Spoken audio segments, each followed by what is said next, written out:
Hello, my name's Hunter. This is my presentation for the DengAI forecasting competition we're participating in.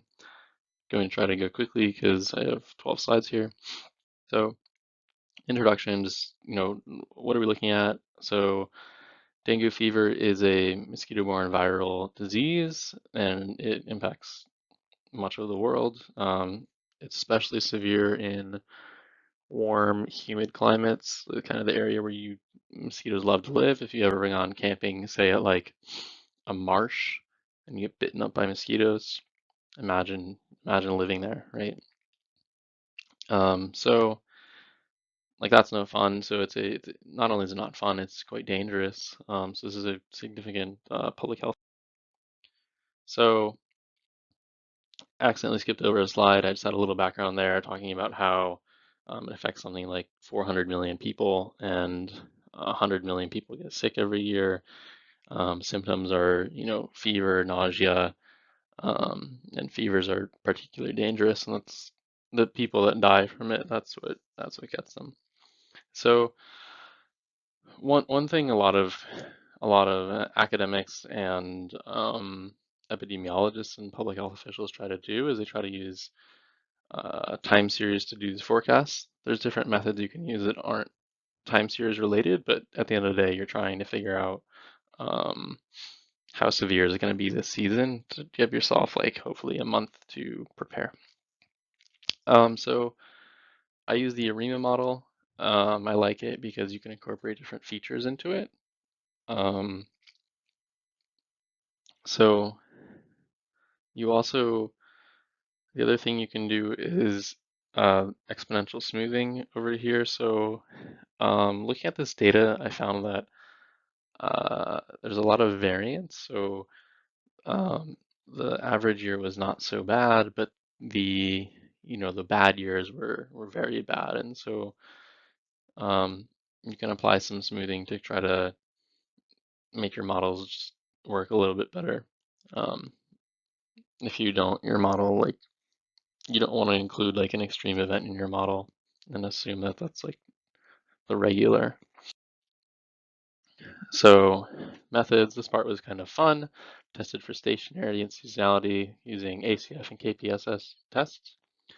I backfilled my data.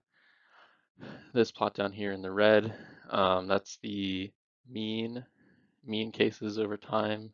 So the moving average and then the variance over time. You can see the variance over time is not stable, and sometimes that can like break the ARIMA model, just something to be kind of aware of. Um, and then it hit me, I should do a dynamic regression, and I added the term August, which other research shows that that's hotter and warmer, and that's when this dengue fever becomes more widespread. And then it hit me the right way to do this. I applied PCA to my time series and got the top three components that were driving the dengue fever. It's not actually month, it's these other factors that are associated with month. So the top three were average temperature, average humidity, and monthly precipitation. Um, Clearly those are all correlated with like the summer months, but I just use those three as like a proxy for um, when is the season going to be the worst is kind of what we're doing. Then ran all three of those into their own ARIMA model and then use a regression-based approach where you use the outputs and residuals as input into your ARIMA model and you try to explain all the data that way. Uh, Kind of running out of time, but results section. So I messed around with the random forest, but I ended up using an ARIMA model, ETS, and random forest. The random forest took a really long time to run. I'm not very good at them, so it had the highest MSE. Um, and then the ETS model had the mid-range MSE, and the ARIMA had the lowest MSE. Not really a fair comparison because I'm like better at the ARIMA model than I am at the random forest and ETS, so I probably like optimize it better. But all three were decent forecasts and like would be helpful to try to solve this public health. Here I have my charts of model performance, and I plotted the cases over time. Some years are particularly bad, but they're all kind of clustered around like the 30.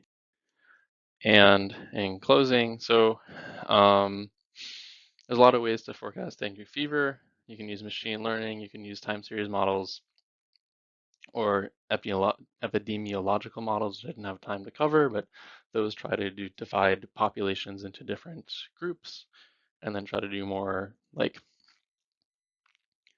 less general analysis and really focus on like what factors make one a high risk group, and then figure out, okay, like of the high risk group, that's the people who are going to really like, that's the people that could die, the people that are high risk groups. So they're trying to figure out like worst case scenario, what is it going to look like for them.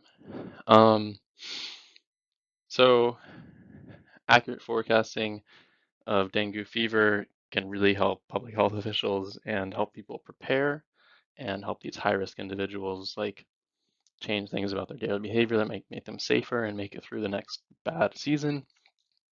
Other good ideas is just incorporating more data and figuring out like what signals what, and the issue can be that what variables signal a bad dengue fever aren't going to be the same every year. And then found some very, very cool citations of people using machine learning and other methods to forecast dengue fever. Some of them have been quite effective, particularly that last one. But that's it. Thanks.